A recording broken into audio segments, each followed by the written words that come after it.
박 기자의 건설업종 탐방기.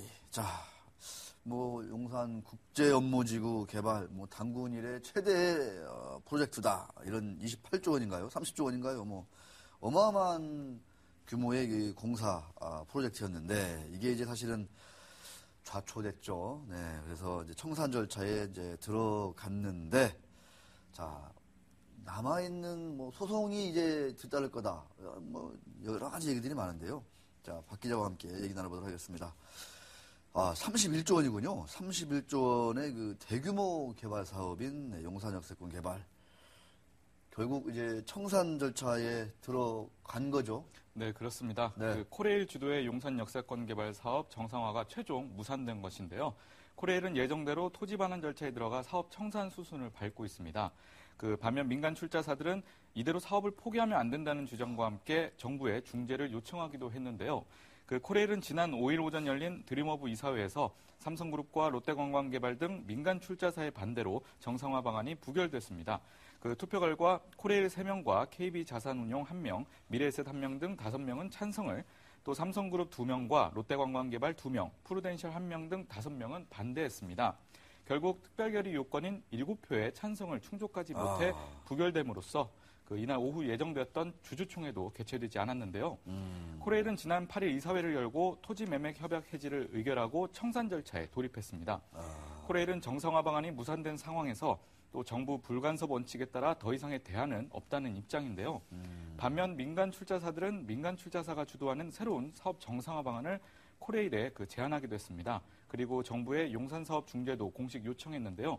향후 코레일과 민간 출자사들 간의 그 청산 절차를 둘러싼 법정 공방도 예고되고 있습니다. 네, 참, 이 부동산 어떤 투자라든가 개발의 가장 큰 문제는 이게 잘 되면은 이제 한두 개 잘 되면 대박인데 역으로 한두 개가 막히면 어마어마한 이 후폭풍입니다. 대표적으로 지금 용산 이 개발인데 용산 역세권 개발 사업인데 자 정부는 불간섭 원칙에 따라 불간섭 원칙이라는 게 이번 그 프로젝트에 적용이 되는 것 같은데요.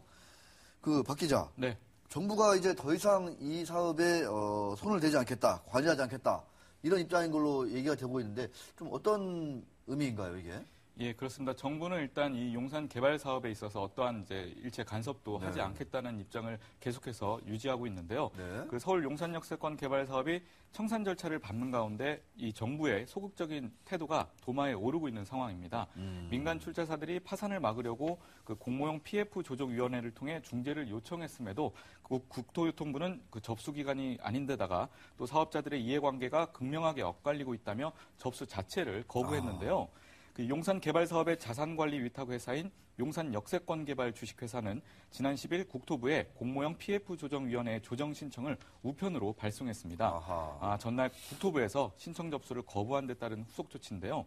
그 용산 역세권 개발 관계자는 파산 절차를 밟게 되면서 각종 소송전과 서부이촌동 주민 피해 등 막대한 후폭풍이 불가피해 그 최후의 보루라고 여기고 정부 중재를 요청한 것이라며 그 전날 담당자들이 국토부를 방문했지만 접수를 받지 않아서 우편을 통해 재신청했다고 그 설명을 했습니다. 네. 하지만 국토부는 그 요지부동인데요. 그 공모형 PF 조정 대상은 이미 지난해 11월에서 12월 사이 접수를 완료했기 때문에 추가로 받을 수 없다는 입장입니다. 그 국토부 관계자는 공모형 PF 조정 대상 접수는 그 상시적으로 하는 게 아니라 기간이 정해져 있고 또 절차나 형식에 맞지 않다며 그 기본적인 사업 구조에 대해서 투자자 간 동의하고 일부에 대해서만 이견이 있을 경우가 해당되는데 이 용산 개발 사업은 거의 모든 부분이 합의되어 있지 않아서 그 내용적으로도 조정 대상에 포함되지 않는다고 말했습니다. 그 이 같은 정부의 선긋기에 대해서 그 불만의 목소리가 높은데요. 그 정부가 사업에 직접 개입할 수 없더라도 그 이 파장의 심각성을 고려해서 적극적인 중재자로서의 역할을 할 시점이지 않나 이렇게 생각이 듭니다. 그럼 이제 박 기자의 생각은 좀 정부가 아무리 좀 원칙이 중요하다 하더라도 좀 민간 출자사들의 피해를 좀 최소화하기 위해서는 좀 지원을 해줘야 되는 거 아니냐 이런 입장이신가요? 네, 그렇습니다. 아무래도 대규모 소송전도 있고 또 무엇보다도 그 6년간 재산권이 묶였던 그 서부 이촌동 주민들의 또 피해도 이만저만이 아니기 때문에 그거를 중간에서 그 어떤 중재자의 역할이 필요한 시점이지 않을까라고 생각합니다. 결국은 돈이 이제 필요할 텐데 중재를 잘 하려면. 네, 그렇죠. 이 민간 사업에 이 정부가 어떤 식으로 중재를 해야 되는 건지 이런 것도 참 고민이 아닐 수가 없을 것 같습니다. 우리 담당 국토부 공무원분들. 자, 이제 사업이 이제 청산 절차로 간다. 파산하는 걸로 이제 기정사실화되고 있죠. 네. 지금 코레일 이것 때문에 지금 뭐 자본 잠식 얘기까지 나오고 경영학화가 불가피하다 이런 얘기가 있습니다. 예, 그렇습니다. 그 사업 파산으로 그 네. 2대 주주인 롯데관광개발은 이미 법정 관리를 들어갔고 네. 최대 주주인 코레일도 경영난을 피할 수 없을 것으로 보이는데요. 그 그 사업 최대 주주이자 땅 주인인 코레일은 토지 대금 반환과 투자금 손실에 따른 자본 잠식 가능성이 커서 그 철도 운송 사업에 악영향을 받을 수 있다는 점도 우려스러운 대목입니다. 국토부도 이를 염려하고 있지만 현재로서는 그 뾰족한 해법이 없는 상황인데요.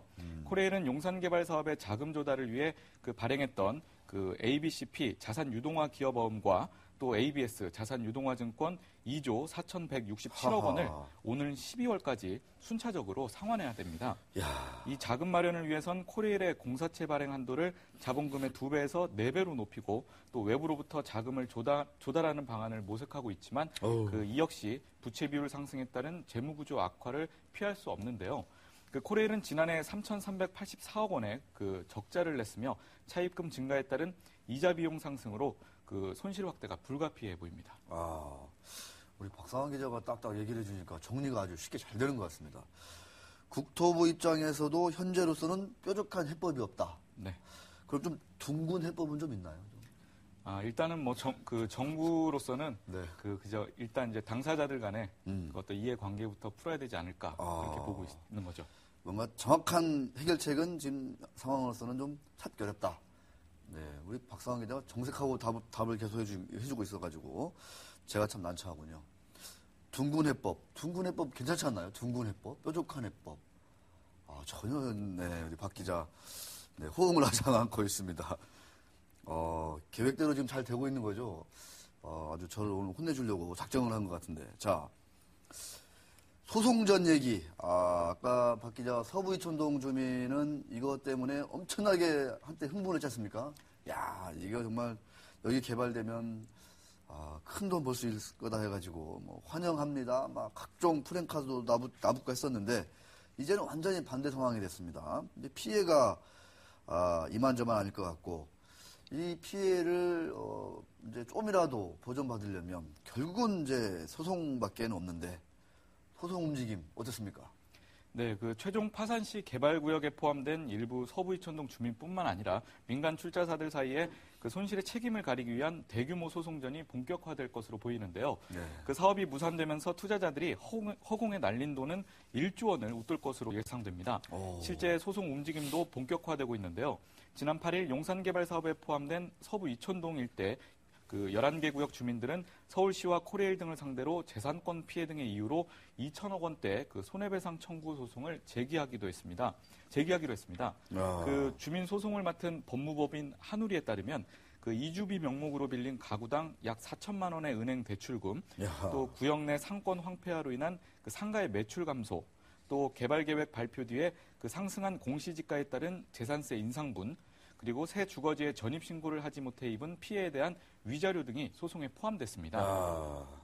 앞서 그 민간 출자사들은 코레일에게 그 사업 무산에 대한 책임을 묻기 위해 7천억 원 규모의 손해배상 청구 소송 등을 검토한 바 있는데요. 용산개발 사업에 투자한 프루덴셜과 같은 그 외국계 투자자들로 인해 국제적인 소송전으로 그 확산될 가능성도 있어 보입니다. 그렇습니다. 국민연금도 사모펀드에 1,200억가량을 이제 투자를 했죠. 그거 다 날리게 생겼습니다. 이게 참 남의 일이 아닙니다. 이렇게 보면 서부 이촌동 주민만의 얘기도 아니고. 자, 코레일. 결국은 이제 조절해가지고 책임은 사실 코레일이 좀 가장 크다. 이렇게 우리가 상식적으로 생각을 할 수밖에 없지 않겠습니까? 예, 그렇죠. 네, 이 코레일은 뭐 이제 청산하겠다. 정리하겠다. 이런 생각인데 다른 뭐 그 이면에 다른 좀 생각이 있거나 그러진 않습니까? 예, 그 용산 국제업무지구 개발 사업이 이 최대 주주이자 그 부지 원소유주인 코레일의 땅값 반환으로 실질적인 청산 절차에 들어갔는데요. 그 코레일은 지난 11일 오전 그 철도 정비창 부지 땅값으로 받은 2조 4,167억 원 가운데 그 5,470억 원을 그 시행사 드림허브 프로젝트 금융투자에 입금했다고 밝혔습니다. 이에 따라 코레일이 드림허브와 맺은 토지 매매 계약이 오는 22일자로 그 해지가 돼 사실상 사업을 할 수 없게 되는데요. 코레일은 은행에서 2.8에서 3%의 저리로 단기 대출을 받아 그 6월 7일 8,500억 원과 또 9월 8일 1조 1,000억 원의 나머지 자금도 돌려준다는 방침입니다. 코레일은 그 토지 반환금 입금에 따라 토지 매매 계약이 22일부로 해지된다고 설명했는데요.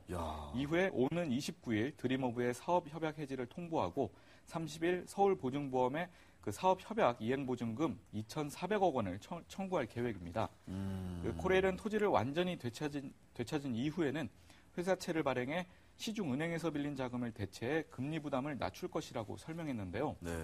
코레일 관계자는 그 소송 등 뒤따르는 피해를 감수하더라도 사업을 중단하는 게 현 시점에서는 타당하다고 본다고 밝혔습니다. 네, 대단합니다. 이 용산 철도 정비창 거기 땅이 엄청 크잖아요. 네, 그렇죠. 그 땅값만 2조 4천억을 받았군요. 예. 참 대단합니다. 이제 땅값 이제 다 이제 투자자들한테 돌려줘 버리면 사실상 이제 공사 자체가 이제 무효화되는 거 아니에요? 무산되는 거 아니에요, 그죠? 네, 무산되죠. 소송 피해를 고려하더라도 지금 입장에서는 정리하는 게 낫다. 참 코레일이 확고한 것 같습니다. 자, 지금 삼성물산 같은 큰 건설사들 지금 뭐 설상가상 이 용산 이 프로젝트 이가 이제 중간에 이제 사실상 수포로 돌아가면서 피해가 큰데 건설사들 참 뭐랄까요 속이 상하기도 하고 이 주주들 참 어떻게 해야 됩니까? 너무 피해가 클 것 같은데요. 예, 그렇지 않아도 요새 그 건설 경기도 불황인데 네. 이러한 또 악재까지 그 다가와서 그러니까요. 이 건설사들 분위기가 참 안 좋은 상황인데요. 그 6.40%의 지분율로 참여했던 그 삼성물산을 비롯해 GS건설, 현대산업개발, 금호건설 등 총 17개의 건설 투자자들도 그 청산 절차로 투자금의 전액 손실이 예상되고 있습니다. 일단 청산 절차로 인해 그 투자금은 공중분해되는 셈인데요.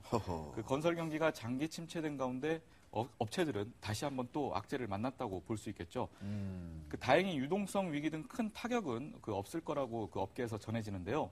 그 일부 업체들은 이미 그 투자금 상당 부분을 손실 처리한 상태여서 장부상 손실은 미미하다는 입장입니다. 그 한 건설사는 그 드림허브의 경영 위기가 이미 3, 4년 전부터 예견됐기 때문에 그 리스크를 방지하는 차원에서 대손 충당금을 계속 쌓았고 현재도 재무적으로 큰 변동은 없다며 그 법적으로 따져봐야겠지만 그 코레일 층에 그 배상 책임을 묻기 위해 다른 투자사들과 공동 대응에 나서겠다는 계획을 밝히기도 했는데요. 또한 그 적은 지분으로 참여한 그 소형 건설사들도 그 대규모의 지분을 가진 회사들의 분위기를 지켜보는 한편 또 투자금 회수를 위해서 그 소송 등 다각적인 방법을 검토하겠다는 입장입니다. 네. 자, 용산 역세권 개발 사업 31조 원 규모라고 하네요. 자, 이 사업은 이제 코레일의 의지를 보면 사실상 이제 끝났다 이렇게 볼 수 있을 것 같습니다. 박 기자. 네. 그런데 혹시요. 사업 이제 프로젝트는 이제 사실상 이제 중단됐지만 그 땅은 변함없이 남아 있는 거 아니에요? 네, 그렇죠. 코레일 소유로. 네. 이 땅을 다시 또 개발해 보자. 이런 시도는 또 있을 것 같은데 그 어떻게 될 것 같습니까? 그런 얘기들은. 만약에 그렇게 진행이 또 나중에 향후에 된다면 또 새로운 건설사들을 또 참여시키는 그런 방법을 하지 않을까 생각됩니다. 그렇습니다. 이처럼 이제 공모형 PF가 이제 안 된다는 걸 알았기 때문에 그때는 이제 좀 사업 방식을 바꾸고 또 그리고 규모도 그 뭐 초고층 빌딩에 그 연연할 게 아니라 좀 축소해서 좀 그 도시 개발에 그 맞게끔 하는 게 그 맞지 않을까 생각합니다. 근데 초고층이 아니면 개발에 따른 그 이익이 줄어들잖아요. 또 건설사 입장에서는. 마냥 그 이익이 줄어들 수만은 없는 게요. 일단은 지금 이 경기 그 부동산 경기가 안 좋은 상황에서는 이 분양권이 해결이 돼야 됩니다. 그 뭐 아무리 층수를 높게 짓는다 하고 또 랜드마크가 된다고 해도 이 미분양이 발생해 버리면 무용지물이기 때문이죠. 알겠습니다. 야, 박상호 기자 전혀 뭐 미동이 없습니다. 확고한 자세. 네, 알겠습니다. 자, 우리 박 기자가 이 용산 역세권 좌초를 보면서 어떤 느낌, 뭐 시청자들께 마지막으로 짤막하게 한 말씀 해주시죠. 예, 그 31조 원으로 이제 국내 최대 규모의 그 개발 사업이었는데요. 그 아무래도 이제 수조원으로 인해서 이제 그 수조원 때 그 이제 소송전도 불가피한 상황이 돼버렸습니다. 그 일단 무엇보다도 중요한 건 이제 이 주민들의 피해가 이제 크지 않도록 이 원만하게 그 제대로 이 마무리를 지었으면 하는 바람입니다. 네. 명심하셔야 될 게 있어요. 우리 그 시청자분들, 우리 국민들, 와, 정말 부동산, 땅은 나를 속이지 않는다. 뭐, 부동산은 투자는 정말, 불패다. 불패의 신화. 뭐, 이런 얘기를 우리가 참 많이 듣고 부러워하고 그렇지 않습니까? 근데 지금 가만히 둘러보세요. 이 부동산 때문에, 이 땅 때문에 속 끓는 사람들이 얼마나 많은지 한번 좀 다시 한번 냉정하게 둘러보시고, 불패의 신화, 부동산 불패의 신화, 이런 거는 사실 그 우리들 일부 그 투자자분들, 우리 서민들 마음속에는 있지만, 투자의 세계에는 사실상 없습니다. 불패의 신화라는 건. 그런 거를 꼭 유념하시면서, 자, 용산 역세권 사업의 어떤 그 무산 한번 냉정히 복귀를 해보시면 좋을 것 같습니다. 자, 박상원 기자와 함께하는 2부조 종목 탐험으로 넘어갑니다.